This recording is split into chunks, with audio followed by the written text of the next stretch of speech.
அதை பார்த்தாரு, ஆகா நம்ம சிம்மாசனத்தில் ஒரு உடல் கிடக்குல, நம்ம இன்னமும் தப்பு பண்ணிட்டோம் அப்படி விளங்குவாங்க யாராவது. நம்முடைய சிம்மாசனத்தில் ஒரு உடல் கிடந்தா அது தப்பு செய்யும் என்பதை உணர்த்து மாட்டா உணர்த்தாது. எது உணர்த்து? நல்ல பிரகாசமா இருந்தா திடீர்னு கையை நிலை முடியல இப்படிதான் வைங்க, அப்ப எனக்கு பல மாதிரி சிந்தனை வரும். கணக்கன் இருந்தோம் இதுக்கு நம்ம ஏதோ தப்பு விட்டோமோ, அதான் நம்ம சோதிக்கிறானோ, திரும்ப வருமா வந்துச்சுங்களா, பணக்காரன் அந்த ஒருத்தர் வருமா வந்தா யோசிச்சு பார்ப்பான். என்ன யோசிப்பான்? நம்மளை சோதிக்கிறதுக்காக நம்ம ஏதோ தப்பு பண்ணி தண்டிக்கிறதுக்கு எல்லாம் தந்திருக்கிறானோ நினைக்குவானா இல்லையா? ஆரோக்கியமான நோய் வந்தா அப்படி நினைக்குவான், வசதியா இருந்தவனுக்கு வருமா வந்தா அப்படி நினைக்குவான். இது மாதிரியான ஒரு கருத்து கொடுத்தால்தான் அவர் உடனே உணர்ந்து திரும்பினார் என்ற ஒரு விஷயம் வரும். அதனால அது என்ன கருத்து கொடுக்க வேண்டும் என்று கேட்டால், முண்டத்தை எல்லாம் கொண்டு போடல உடல் அவருடைய சிந்தனத்தில் அவரே ஒரு உடலாக போட்டுவிட்டோம். அதாவது உணர்வற்றவராக, நோயாளியாக, பலவீனமானவராக அவர் ஆக்கிவிட்டோம். இது நீங்க இந்த 38வது அத்தியாயத்துல 34வது வசனத்தை எடுத்து பார்த்தீங்கன்னா எல்லா மொழிபெயர்ப்பையும் கம்பேர் பண்ணி பார்க்கலாம். இப்படித்தான் போட்டிருப்பாங்க. அவருடைய சிம்மாசனத்தில் ஒரு முண்டத்தை எறிந்து போட்டிருப்பாங்க. அப்போ வழக்கில் பார்த்தோம்னா சுலைமானை நாம் சோதித்து பார்த்தோம். வாழ்க்கையினா குருசி தசடன் அவருடைய சிம்மாசனத்தின் மீது அவரை ஒரு உடலாக, அதாவது பலவீனமான நிலையில அவரை தூக்கி போட்டோம். சிம்மாசனம் உட்கார்ந்து இருந்தாரு, பழையபடி அந்த இது இல்ல, கெட்டு இல்லாம போச்சவர்கள் அந்த மாதிரி அவர் ஆக்கிட்டோம். சும்மானார் பிறகு திரும்பி விட்டு கால ரப்பியை சொல்லி இறையா என்னை மன்னித்து விடுவாயாக அப்படின்னு சொன்னாரு. இது போல அவர் செய்த பாவம் என்னவா இருக்கும் என்று ஊகிக்கிறதா இருந்தா வேற வேற கதைகளை சொல்வதை விட இதுக்கு முந்தைய வசனங்கள்ல 38வது அத்தியாயத்துல 31, 32 ஆகிய வசனங்கள்ல பாத்தீங்கன்னு சொன்னா அவர் ஒரு தப்பு பண்ணி அதிலே வருது. அந்த தப்பை நம்ம எடுத்துக்கொள்ள வேண்டும். இல்லாத ஒரு தப்பை கற்பனை பண்ணுவதை விட சுலைமான் நபி செய்த தப்பு என்னங்கிறது வருதுன்னு கேட்டா, அவர்கிட்ட ஒரு விசேஷமான போர் குதிரைகள்லாம் இருந்துச்சு. நல்ல பயிற்றுவிக்கப்பட்ட தரமான போர் குதிரைகள் இருந்தது. அந்த போர் குதிரைகளை பார்த்து அப்படியே அவருடைய முன்மறந்து இருந்ததுல சூரியன் மறைகிற வரைக்கும் தொழுகை விட்டுட்டார். அப்படி வரவே இல்லை. அவரை நான் இந்த பொருளை விரும்பி நான் தப்பு பண்ணிட்டேனே அப்படி சொன்னார். முந்தின வசனத்தில் வருது. அப்ப அதுதான் பாவம் என்று எடுத்துக்கொள்ளணும். வேற இது மனுஷனுக்கு ஏற்படக்கூடியது. ஒரு விஷயத்தில் ஈடுபடக்கூடிய நேரத்தில் ஒரு லைஃப் விடும் பொழுது சிலதை மறந்துடும். ஒரு விஷயம் லைஃப் நபிமார்களுக்கு ஏற்படலாம், எனக்கு ஏற்படலாம், உங்களுக்கு ஏற்படலாம். ஒன்று நம்ம லைஃப் விட்டோம்னு சொன்னா சில கடமைகளை நம்ம மறந்துடுவோம். சாப்பிட கூட மறந்துடுவோம், தொழிலை கூட ஒண்ணுல லைஃப் வந்துச்சுன்னா உங்களை ரொம்ப கூடுதலான ஈடுபாடாக நம்ம இறங்கிட்டோம்னு சொன்னா இப்படியான ஒரு தவறுகள் எல்லா மனிதனுக்கும் ஏற்படும். அதுல என்ன வருதுன்னு கேட்டா, இது உள்ள அலைஹி பில் அஸ்லி சாஃபினாத்துல் ஜியாத் தரமான குதிரைகள் எல்லாம் அவருக்கு முன்னாடி எடுத்துக்கொண்டு காட்டப்பட்டது. முன்னாடி நிப்பாட்டப்படுது. அவங்க எடுத்து காட்டுறாங்க.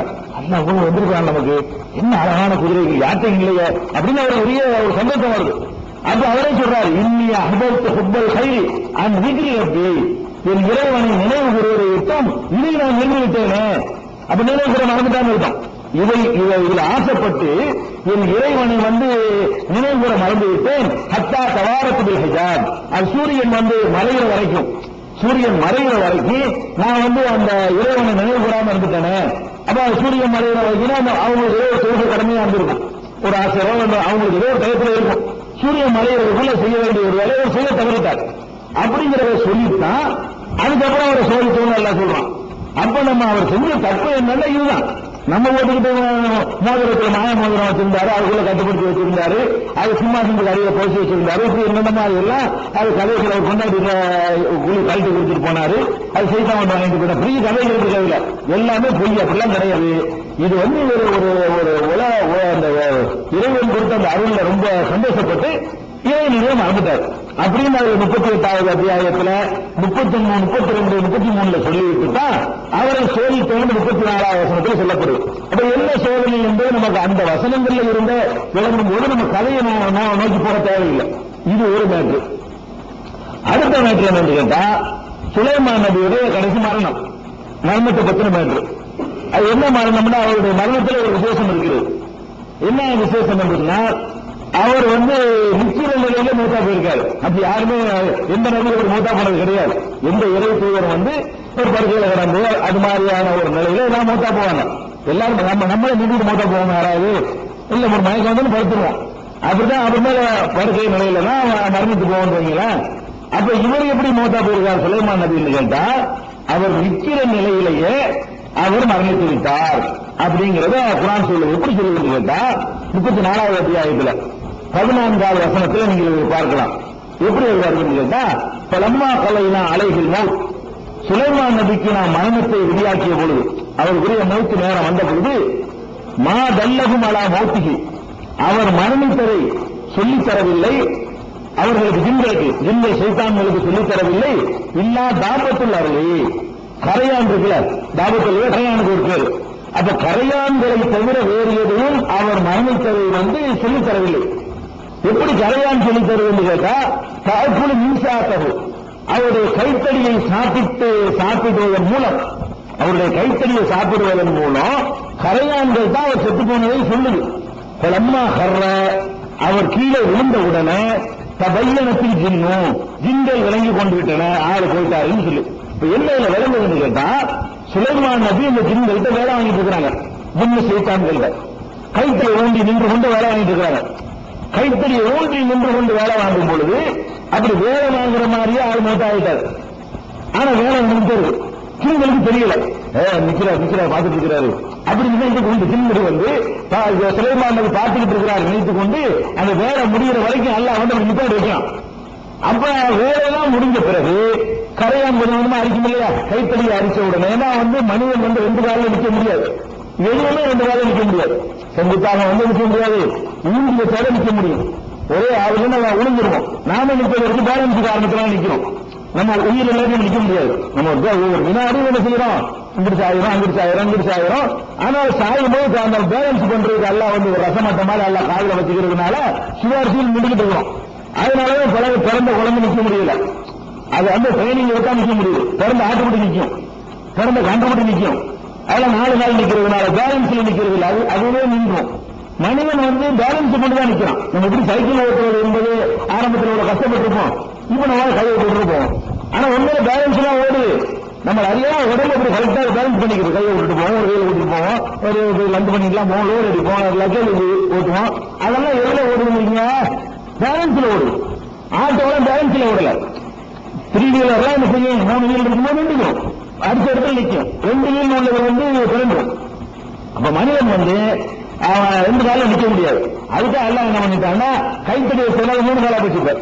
ஒரு கைத்தடி இருந்துச்சுன்னா அப்ப நிக்கலாம். முக்காலி நிற்கும்ல, 2 காலின்னு செய்யறானா, 4 கால் வச்சிருப்பான், 3 கால் வச்சிருப்பான். ஸ்கூல் செய்யறாங்க, இது எத்தனை கால் இருக்கு?